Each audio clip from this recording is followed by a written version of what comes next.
Hello, good morning. If you are watching this video, you are probably having the same problem what I have, and that is actinic keratosis. I started to have this condition probably about 5 years ago, and in that time me and my husband was living in Barbados, and I'm sure that I get this from being overexposed to sun and probably missed the cream on the top of my nose, sun cream, and I got the condition, and that time I didn't even know what is it until it spread more and more in my nose. And then later, when we moved to live to Dubai, I went to a dermatologist, and the lady said straight away, well, it's okay, it's very common thing called actinic keratosis. This is the first time I hear about it. I had no clue what that is. I asked her, is it dangerous? Is it carcinogenic? She said no. It could be in the future if you don't treat it, but it's not. So because my lesions was so quite big on my nose, she was using the Creo, and she'd burn my lesions, and after about 2 weeks I had a big scab which falls off, and I get rid of in that way.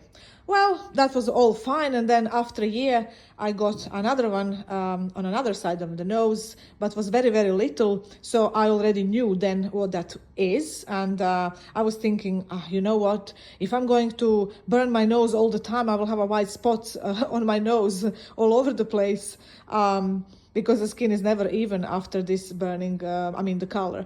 So I was thinking, what can I do naturally that I can at least prevent this or treat when it's very little?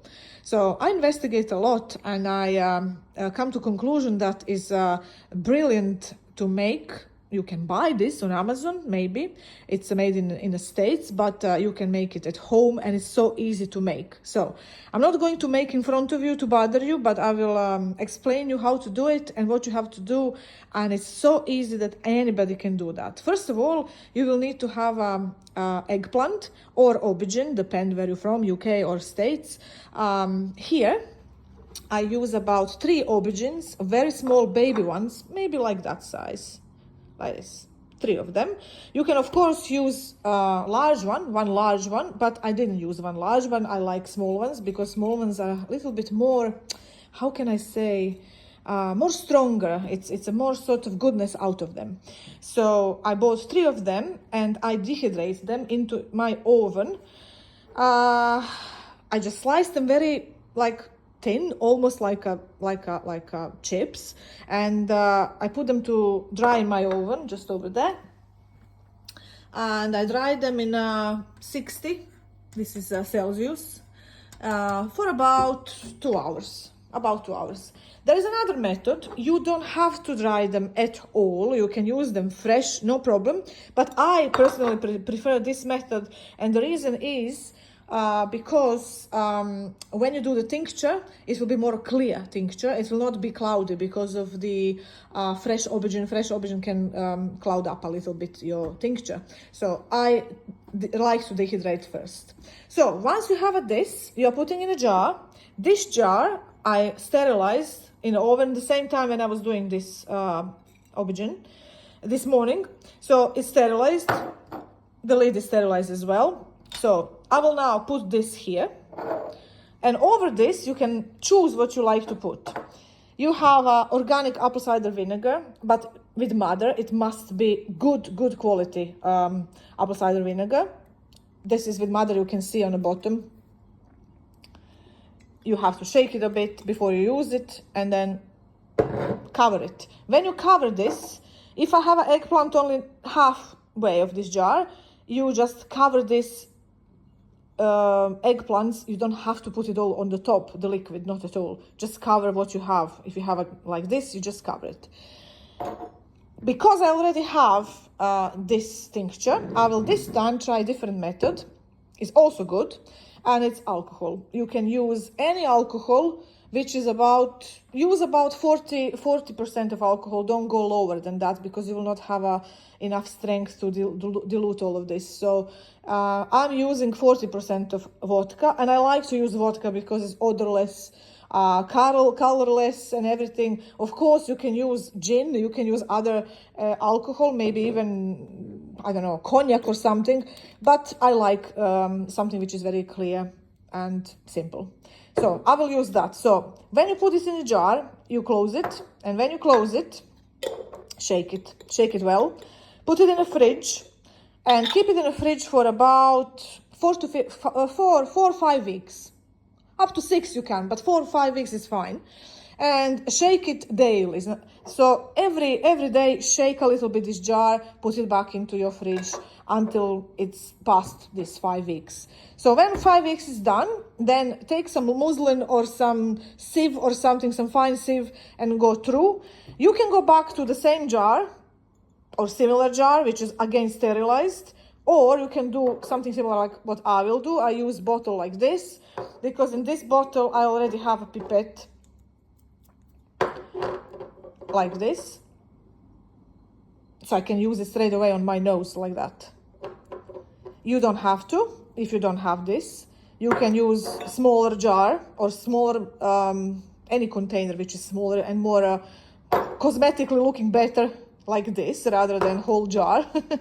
And what you can do then is just take the earbuds and just dump it in and put it on your nose or wherever you have.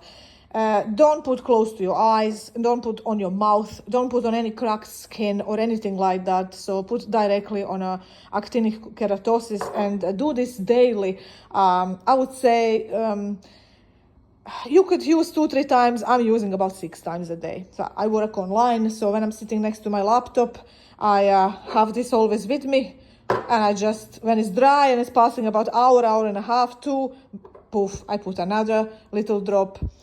If you are sensitive and you wanna try, and you're scared to use alcohol directly on your skin, you can put from this jar into smaller like area, even here, put a couple of drops and mix with water a little bit. I will then say use sterilized water or boiled water from kettle that is sterilized, and add to the, about, I don't know, if you put 4 drops of this, you can put 1 or 2 drops of water, and then mix it a little bit and then apply. Try. For me, it's fine without any water. I absolutely like the smell, and everything is very earthy smell, and you can feel it's sort of very medical smell, which is really great. You can do other tinctures like that for other conditions, but maybe about this in some other video. I wanted to help people with this tincture. I'm sorry, my English is not my first language, so if you don't understand my accent or you didn't understand procedure, please contact me below. I will be happy to answer anything. I know I already investigate and research a lot about aubergine and aubergine properties. So you can use this also for basal cell carcinoma. You can use also for squamous cell carcinoma, warts, skin tags. It's very, very good for discolored skin if you have dark spots anywhere in your body. But that's about it. I wouldn't recommend for other conditions that you are maybe not diagnosed with or you don't know what it is. Just use it for actinic keratosis mainly, and then for the other ones which I just said.